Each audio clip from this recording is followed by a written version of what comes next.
A terrible tragedy has happened in Japan. The earthquake. In addition to the earthquake, actually related to the earthquake too. Oh, okay. So recently, a jumbo jet came and crashed into a Coast Guard plane that was on the runway.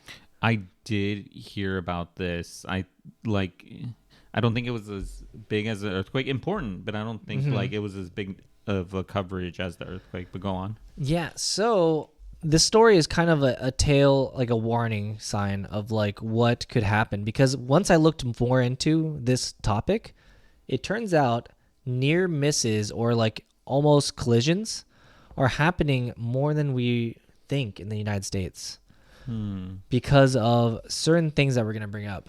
So to basically catch people up who don't know about the Japan issue. So effectively, a Japanese airliner flying from Dubai came and was cleared to land on the runway, but a Coast Guard plane that was told to basically go on hold or like park up before they can take off, got and started encroaching on the runway and started going onto the runway before they were supposed to be there. And then the jumbo jet smacked into the plane, killing all of the people there. Oh, that's so unfortunate. All the people except the captain of the plane survived. Oh, yeah. But I guess the jumbo jet had, even though it burst into flames and eventually burned down, all 300 plus passengers were able to get off safely. Oh, that's good. Yeah, which is kind of crazy because considering that every time you fly in a plane, they tell you oh, this is the emergency procedures, et cetera, et cetera. So it's kind of wild to actually see it in action and have it be done successfully. And then it's leave everything and all of other stuff. Yeah, that's good. That's good that happened. So this goes into what the main topic of this story is. So this is a cautionary tale for the United States. So in the United States, we are having these close calls kind of frequently, really. So this story or the statistics come from a bit earlier last year. So it was more towards September of last year. But the database found that, or the FAA reports and NASA database found that there were at least 46 close calls involving commercial flights in July, and runway incursions are now at a 25% higher than a decade ago. So incursions on the runway are basically what happened in Japan, where a plane was going into a place that it wasn't supposed to be. Yeah. Oh, that's interesting. Thinking about it, I didn't realize that it was so high here in the U.S. I actually didn't even think this was I've never heard about this because I don't follow aviation or anything like that. But this is kind of like travel, though. Yeah, I just get on the plane and I don't think about this. So it is crazy to think about this. The wild thing is that the statistic is that there has not been a fatal airline crash in the United States since 2009. Oh, okay. And so there's been a long time. Yeah, it's been a long time since something like this has happened. But the issues stem from other issues in the system. Oh, okay. And we'll go into those in the second part of this this segment. After you consider hitting that subscribe button, hitting that like button, we come out with interesting videos like this daily. So if you want to keep up to date on interesting topics such as this one, make sure to hit that subscribe button. So the interesting thing is that the issue stems from air traffic controllers and pilots. I was about to say that because aren't they the ones that are guiding the plane, telling them when they can land or when the runway is clear? Yes. So the issue is that a lot of air traffic controllers have quit. Oh. Because of the pandemic and overwork. Oh, okay. So a lot of them retired, and now there is a backlog of people trying to become one. And the people that are currently air traffic controllers are now really overworked.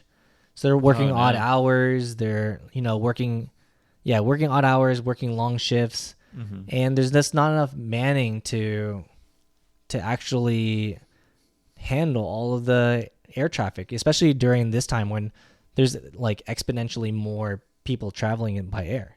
Yeah, I figured that it had to stem from like some sort of communication, whether it be like from air traffic control to the pilot, or even like a system thing where it's like, how is the plane not noticing how if there's another plane like on the runway or even super close by? So the other issue is that, I mean, this is like when they were landing in terms of the Japanese issue. Mm-hmm. So like at that point, it's kind of too late. Like how would they know? Because Yeah. if they just like scoot out, it's going to be really difficult for them to get out of the way. Yeah. The issue also stems from the fact that the technology of the radar systems at the airports are very old at this point. Oh, that's interesting. Yeah. So in terms of like in the air, the airplanes themselves are pretty advanced, Mm-hmm. but like in terms of what the air traffic controllers can see and do, it's also pretty dated at this point Yeah. because they're still using like the radar that still spins around and blips to like track people. Oh, okay. They don't want to invest in new ones, or there's just not any new Um, ones thinking about it.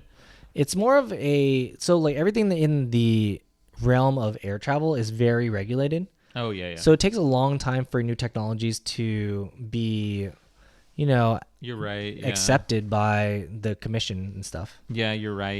It like I'm pretty sure it's like very heavily regulated with the amount of people that use airplanes and or that travel through airplanes. So it's a lot of people. So I would imagine it's very, very heavily regulated as opposed to other industries. Yeah. Additionally, the air traffic controllers also go through a rigorous training scheme where they have to go and basically train for years before they can become trusted to operate on their own. Yeah, I did remember hearing. I didn't know that it was air traffic controllers too, but I remember hearing that there was a shortage on pilots. Yes. So we Yeah. can go into that next. Actually, that's another issue as well. Oh, okay. Yeah. So the airlines are now running into an issue where there's not enough certified pilots. Yeah, I heard about this because that's why there was a lot of delays that were happening because Yes. multiple pilots or the same pilot had to fly multiple different flights. Yeah. Yeah. So the crazy thing is that it stems from the fact that Congress has increased the number of hours required for pilots to fly commercial airlines Oh, wow. to 1,500. That's a lot of hours, actually. Yeah. So in that sense, it's going to take a long time to get a new pilot up to speed to fly a plane compared to prior years. And then even then, a lot of times the airlines used to bank on the fact that they could get a lot of people from the military. Like they produce a lot of like pilots and stuff. They could just go and like, oh, these people already have all the flight hours. We can just kind of take them and then kind of Use them as pilots. use them as pilots. Yeah. But there are less of those people.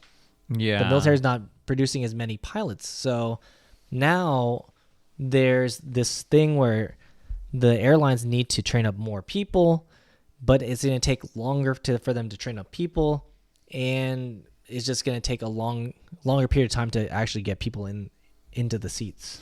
Yeah. That's interesting. That is interesting. Does this make you any less interested in flying? No, because the thing is like for long distances and like even international, it's like you have to get on a flight. That's true. So it's like one of those things like if you want to travel, it's like that's like essentially the only option. Can't drive a car through the ocean. No. Yeah, but I would want to hear from our audience to what they think about this and if they would continue flying after knowing all of this. I think it's crazy considering the fact that there hasn't been like a single like incident still as of yet in America like this. Because I mean, I think it's definitely one of those things where I'm like, it's kind of crazy that nothing crazy or like extra has happened, even though there's all these shortages and less trained pilots and stuff like that. And I think that it makes me more, well, no, like it's like obviously they're working towards fixing the issue, but I mean, if it's working still with like less people, it's like, it's pretty safe at this point. I mean, they said like 2009 was the last time. Yeah. So it's pretty, considering how many like thousands of flights fly every single day. Yeah, it's true. The number is worrisome on the increase, but yeah, you're right. No accident yet. It's a good track record. Yeah. Hopefully it stays that way. Yeah, pretty much.